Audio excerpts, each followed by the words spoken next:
I just always like polling a room. Raise your hand if this was your first time seeing Barbie today. That's so crazy. That's crazy.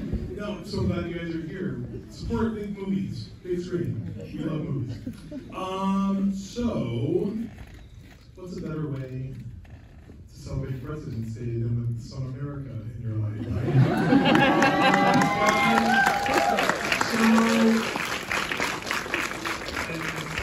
To her a lot. This is going to be on repeat for her, but I'll say it to you guys for the first time.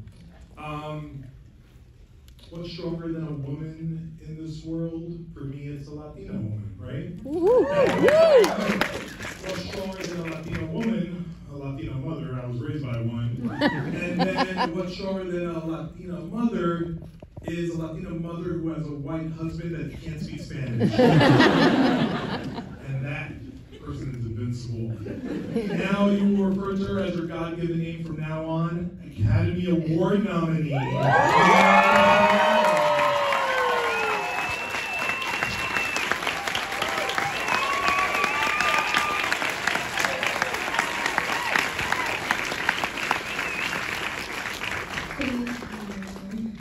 Yeah, you may never call me anything else. It's your hi America. Hi, Blake. Happy President's Day. Thanks. Congratulations on your Oscar nomination. I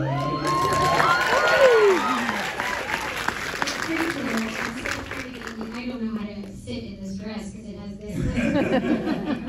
I'm still trying to get used to it. It's not the dress, the award thing. It's so surreal. It's crazy. It's well deserved. Thank you. So, what can we talk about? You know what I want to talk about? There's something that I already knew about Barbie and I've spoken to many times, but there's someone named Kim Coleman that I would like you to tell us about who worked at Mattel and I think Gloria is somewhat based on, or you spoke to. Can you tell me about her? Yeah, inspired by her for sure. When I first spoke to Greta, like one of the ways Greta likes to help prep actors, or probably everyone, is like by just giving you like a list of movies to watch. And she gave me a lot. And she like told me to watch like Close Encounters and like a lot of movies that you're like, what does that have anything to do with it? But it'll be like, watch this movie for this scene and this moment and what she's really thinking. And it's amazing how she has such an incredible knowledge of cinema and film history, and her references go everything from like Saturday Night Fever to, the first black and white, non-talking films, silent films.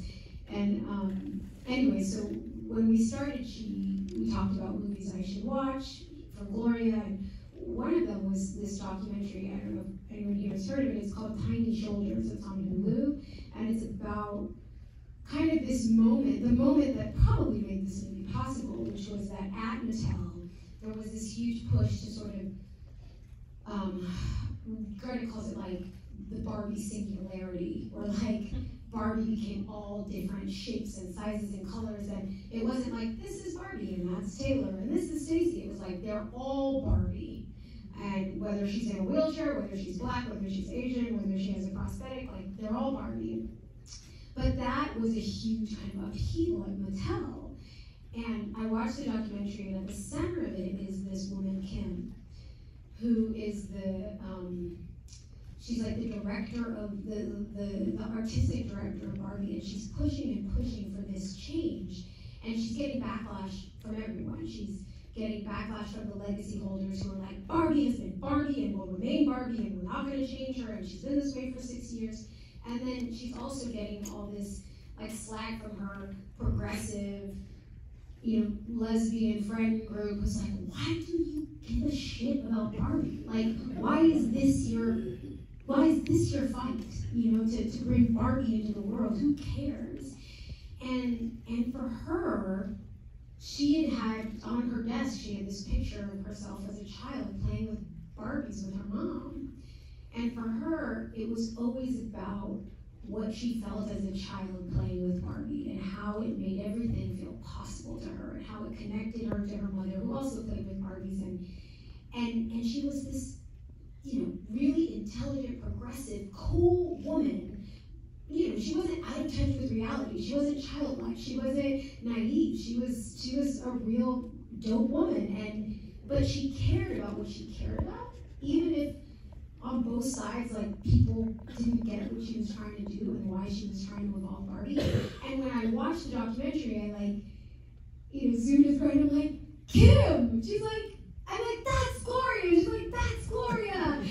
And I was so happy that I had, like, figured it out. And, you know, because that was the part for me in trying to understand, like, how to wrap my mind around this character who was a real human woman with real human disappointments and frustrations, and understood the, you know, being a woman and what that meant in the real world and in culture, but that at the same time, she was a woman who could play with Barbies and then suspend her disbelief to be like, yeah, Barbie came into the real world to take me back to Barbie land. Like, how is that the same woman? And so, watching that documentary, realizing Kim Coleman is a real life woman who was inspired to care about what she deeply cared about, in spite of kind of no one really understanding the value she saw in it, that kind of cracked open Gloria for me. When you look at your career, because this is a tribute to you, you start your career at 17 years old with Real Women Have Curves, and fast forward to 21 years old now with Barbie. That's math, don't worry, it's true. Did you ever think that journey would lead you to this? Like, has it flashed by? Is it just like a snap of a finger? That journey would lead me to what? To this moment now with Barbie, Academy Award nominated actress. And I mean, I know that the, like, PC answer is like, oh my god, no. But also, like, yeah. Like,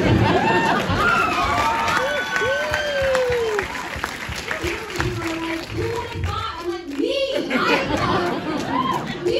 did it! You think I got it by accident? Because someone was like, you want a career in the entertainment industry looking like you? Like, nobody gave me any of it, you know? I mean, yes, I did. I was lucky. I was in the right place. But I worked hard, and, you know, there were whole times in my adolescence and childhood when nobody saw it for me. I saw it for me. And so, even though I'm supposed to be like, oh my god, no, it's just an honor to be, you know, here. Like, yes, of course I wanted an Academy Award.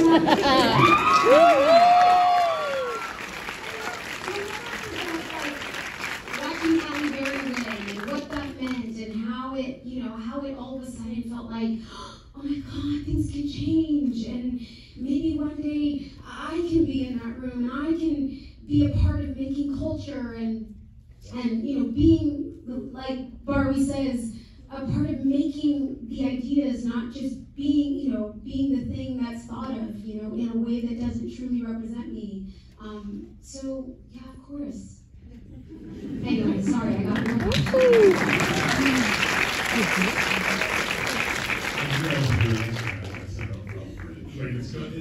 I love that fire, that passion that everyone needs to have, because we all have dreams, and then the dream looks like it's about to become a reality, and they're like, wait, I didn't know it was going to actually happen. I just wanted to think about something like this happening. When you look at Barbie, the first day on set, do you remember what the first scene you ever shot? Do you remember what day that was? What day it was? Or what your first scene was?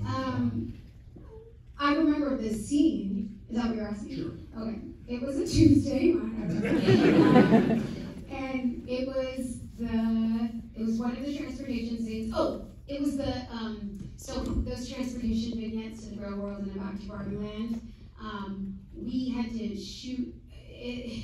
They were the most beautiful sets. First, I just have to talk about the sets. I mean, all the sets were the most beautiful sets, but those sets like made me cry. Like, it felt like, remember when you were a kid and you had to make like dioramas and shoe boxes and you had to, like, you know, for a science fair or whatever.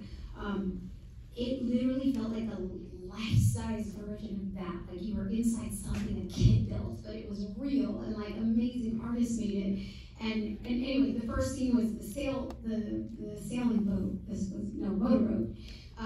The motorboat where are we wearing hats? It doesn't matter. Striped shirts, pink shorts. We're matching and we're sitting in this boat that really like is just this. It's like a thing, you know, and we're being shot like proscenium stage wise. But what I'm seeing is like crew people like manually like spinning a thing that's making the dolphins go, or like puppeteering butterflies, and like it was so low tech and so lo-fi that it literally felt like, oh, we could have put this together at home, but we're doing it with these incredible artisans in the most skilled way, but all in the service of evoking like child play and nostalgia. And something about being on those sets like made me cry.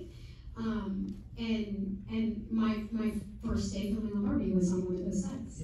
Yeah. Shout out to 7-time nominee now, production designer and set decorator Katie Spencer and Sarah Greenwood. Yes. So that's day one. Now fast forward, I'm looking into a crowd. I see some lovely pink hats and pink costumes here. A lot of people, and this summer craze that took hold. I had so much fun this summer. It was so great to watch it happen and to become this cultural phenomenon. That part, could you envision? Did you think that day one was going to turn into this? No, that was a shock. I mean, when I read the script, I was like, whoa, I don't think anyone sees this coming. Like, this is so unexpected, and it's like not the Barbie movie that anyone asked for. It's, you know, it's like you could think of 1,000 different versions of a Barbie movie, and like only 2 people could have written this one, right? It was Greta and Noah, and I remember reading that script and just going through all the journey of I can't believe how much it's doing. I can't believe I'm laughing and I'm crying at the same time, and that it's a journey of womanhood, but also there's this generous story to Ken about the flip side of that, and how patriarchy hurts men, and how, you know, and how all of these characters are being invited ultimately to embrace themselves more fully. And then in the end, it's not a story about dolls, it's a story about us and about being alive. And it just, well, I put the script down, and I just, as a movie lover, was just giddy with excitement that like, this was the Barbie movie we were gonna get, you know. And I never wanted a Barbie movie, I never wanted to be in a Barbie movie, but it just felt like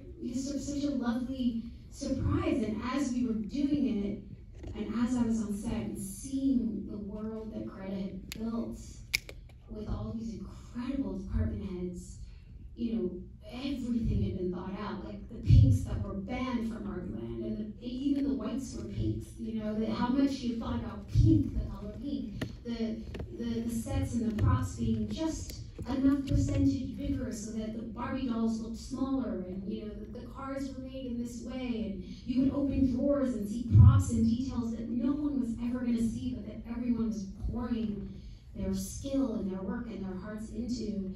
And there was something about being on that set and feeling the energy of it and feeling like this is like nothing I've seen before, that felt like in my gut I felt like this is gonna, I just felt like it was going to resound. But nobody could have, you know, nobody really could have predicted in the, you know, what way, just how big. And I remember the week that Barbie was coming out, I live in New York City, and I'm taking the subway or walking on the street, just seeing like, you know, groups of girls and boys and families and all kinds of people like just dressed up in pink, and I'm like, oh, is this for us? Like, is this for Barbie? And then my friends started sending me pictures of people in theaters, and it was just the wildest thing to see. And you know, as a kid of the 90s, like, we remember like that's what movies felt like. Like, you stood in line, you were there on a Friday, you were like, if you wanted to see the movie again, you got back in line. Like, I mean, I don't remember dressing up for anything. Do you remember dressing up for anything? I maybe wore like my Eminem sweater when 8 Mile came out. That's the extent of it. Did you dress up for any movies? I think I did, but I'm going to admit this publicly.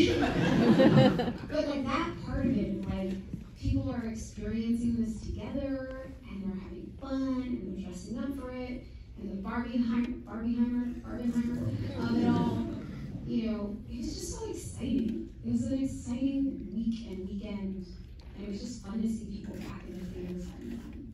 Awesome. I think we're all in that. I'm gonna pretend that you're a real method actor about this for a second. Did you envision the backstory to the driving scene of the guy that Gloria dated, that she knows how to drive, so during that chase moment? That's between me and God. Okay. I know who taught Gloria how to drive, and that's all that matters. It's a good prequel. So we have to talk about the speech. We don't have to. We do.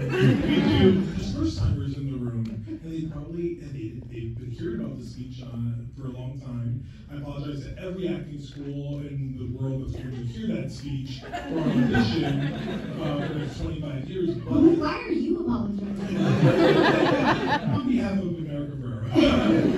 But no, when I remember seeing it for the first time, and this doesn't happen very often, but I'm watching a movie and a scene is playing out, and I'm hyper aware that I'm watching a moment in like cinematic history that's good. It just felt like, oh no, this is something. Like I almost, with so much in my own head, I immediately had to watch it again because I knew I had been too much like, oh, this is too special. But it is such a special moment, and Greta does credit you with parts of that speech, especially the line, "Always be grateful." That was something that you contributed, so I would love for you to share that with everyone about how you contributed to the evolution of that speech that Gloria did so greatly. Yeah, I mean, it is largely what was on the page when I first read it. You know, one of the amazing things about Greta is that as a filmmaker, as a director, as a collaborator, is that she knows exactly what it is and what it is in her mind, and then she invites people in and genuinely is inviting them in to make it better, you know, and more specifically to make it theirs. And one of the first things she said to me, particularly about that speech, was like, what would you say? Like, what's missing? And I've never had a director be like, got any notes for you? You know? But Greta was like, what would come out of your mouth? Like, what's missing here? What would you? And I wrote a lot of bad stuff, and I did write a lot of Gloria's backstory. We'll get to that later. But I wrote this thing, and one of those pieces in the thing I wrote to her was always be grateful, and she's like, yes, like, I love that. And we didn't even talk about it. It wasn't even like, right, because you know how you always have to be grateful? Like, we didn't talk about it. She's just like, yes. And she put it in, and then she like expanded on it, like, you know, but never forget that the system is rigged, so find a way to acknowledge that, but also always be grateful. You know, that's how she expanded on it. But pieces of like, you know, you're supposed to love being a mom, don't talk about your kids all the damn time. Like, there were elements of it, but for months and months, we like talked about it, and we shared, she sent me poetry, and I sent her op-eds and television episodes and like TikTok videos of just everything in the culture that felt like it held and maintained the essence of what this monologue was. And so it was really slow over time. It was like, we gotta find a way to get that in there, you know. And then I think we had one rehearsal where we sat down on her couch and we just like said the words once, and it was more about like us talking about how it related to us. So by the time we were on set, it's like it had been so threaded into the words, and our experiences had been so threaded and knitted to one another that it didn't feel like, okay, now I have to take these words and make them feel like mine. I felt like I was connected to each of those thoughts and those ideas And especially when there's big, long pages, lots of lines, I don't like to memorize my lines, because if I memorize them in a certain way, then it's very hard for me to get out of saying them that way. Like, you memorize them. So what I generally do is just, I try to remember like the feeling of it and the thought of it, and I let the feeling take me to the next feeling, and then the words are just trusting that the words are gonna come, which is maybe why we have to do it 50 times. But she gave me so much freedom, and you know, I've got to say that like a really big part of preparation for that was just like living as women for nearly 40 years and feeling like there's not that much that we have to say to feel like we know this in our bones. We don't have to like over analyze and over prepare something that is just true to us.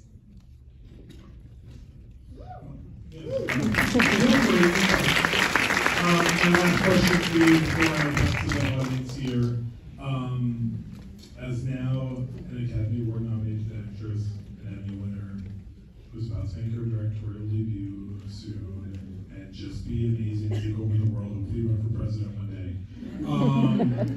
And I need you to do that, please. Pretty please. What is the greatest lesson you have learned from Barbie that you will carry with you to this next phase? Wow. I've learned so much. You know, I think the truth is for me, like, I'm not a trained actor. I started acting in like school theater program. I'm an LAUSD public school kid. And so public school drama programs, that was it. Like, that's what I had. That was what was available to me. And so you know, that was the extent of my training. When I started professionally acting, and I got to a certain point on the second season of Ugly Betty. I've been professionally acting for like, I don't know, thank you. I don't know, 6 years or something, and I realized like, oh my God, I don't know what I'm doing. Like, I don't know how to build a character for seasons. Like, I know all my tricks, I'm sick of my tricks. How do I grow beyond this? I have to become, I didn't need a toolbox. I need tools. I need like how, you know, and so I looked for what worked for me, and I found an incredible creative coach, and I've kind of created a practice for myself. But kind of the only way that's ever made sense to me, and I wouldn't say that I'm a trained actor now. I think I have a creative practice and a way of accessing my, you know, opening my channel and accessing what I need. Oh my God, why am I blinking? What's the question? What did I learn? Yeah. Oh yeah, the only way that I know how to do it is to intertwine what I need from the journey to what the character needs from the journey. It's the only way I know how to do it. And I think with Gloria, when I had to go on her journey and say the speech and say the words and drop into how all of those words were true for me, and then wait months and months and months and then finally get to say them, you know, in a post-Roe v. Wade world.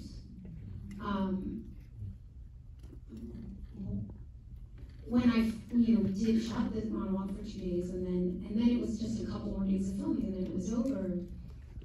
And Gloria never left me, you know. And I find that true for all of my characters. Like, I'm like, oh, there's Betty, or there's Carmen for sister, or there's Amy. And like, they stay with me, and each of them are a part of transforming me in a way. And with Gloria, like, there's, you know, moments where I might like, you know, look in the mirror and be like, oh, God, I haven't been to the gym in like 3 months. And then all of a sudden I like hear Gloria be like, no, we're not doing that.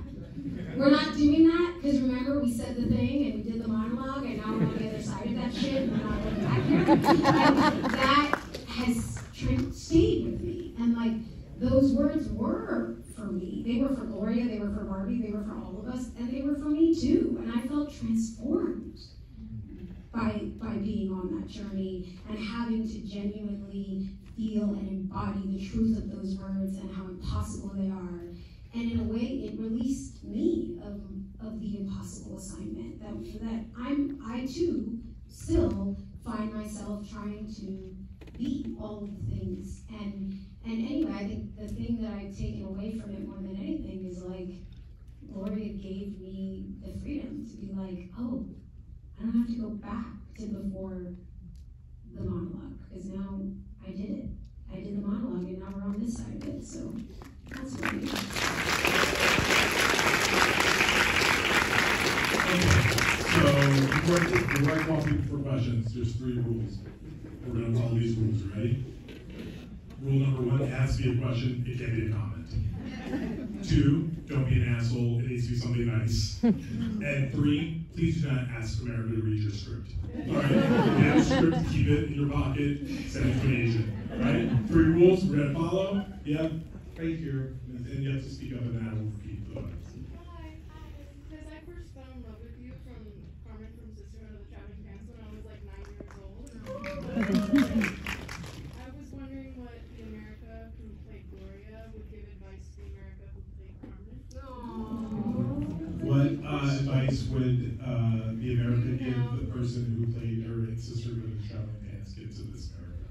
No, other way. Oh, What other would way, I'm sorry. Gloria say to Carmen? Or what would the America who played Gloria say to the America who played Like Carmen? advice or Oh, anything. wow. Wow. That's a good question. I also love you, Superstore. Thank you. You know, I think that the truth is that I would just tell her she's doing great. Like, just keep doing you know? Like, you can't be the you in 1 year, 2 years, 5 years, 10 years. You can only be the you that you are now.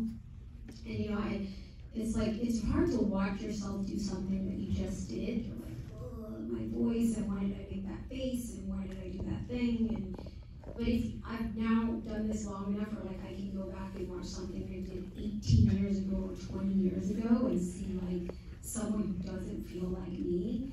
And more times than not, my thought is like, she's doing so good. You know, like, she, like, for what she knew, which is essentially like nothing, like, she's got talent, and she's brave, and she's courageous, and she's out there doing it. And, you know, so I guess what that distills down to is like be easier on yourself, enjoy it, like, you're doing great, and you can only be who you are in that moment, you know, and that the goal isn't to like get to the end as fast as possible, become the best actor you can be. It's not possible that way. I feel like I'm a better actor today than I've ever been, but also I can look back and be like, she wasn't so bad either, and I have grown, but I'm proud of her. I guess that's what I would say. I'm proud of you.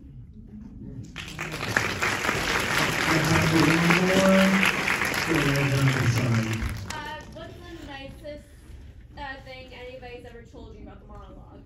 Oh my God. Nicest thing someone's ever told you about the monologue?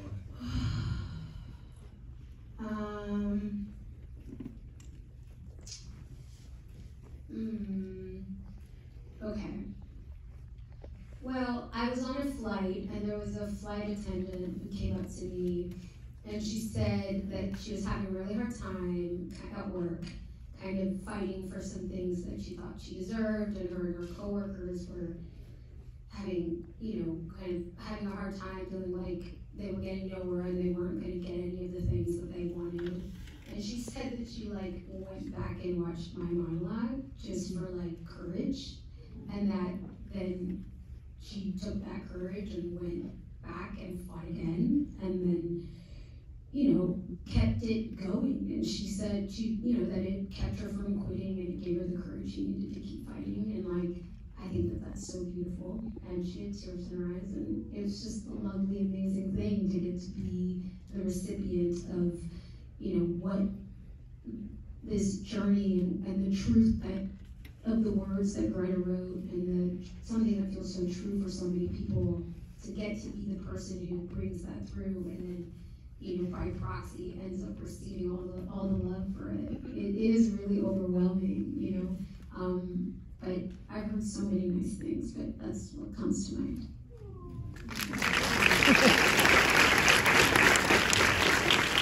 I think a good parting gift would be, can you just tell me what's wrong with Ryan Gosling? Like something. I don't know. Should happen something. I mean, I don't know. He's like such a gentleman, and he's such a good actor, and he's not bad to look at. He's funny. I don't know. Too insecure for this. No, listen. America, everything that's happening for you is so well deserved. I'm so happy for you, and I can't wait for your 30th Oscar nominations in the future. I'm looking for my next Meryl Streep, and she's here. So, guys, the one thing we have to add to preface this before we say bye to America, she has to go somewhere. So she's gonna bolt out that door. Please stay to see until she's out. But ladies and gentlemen, one more time, America Ferrera.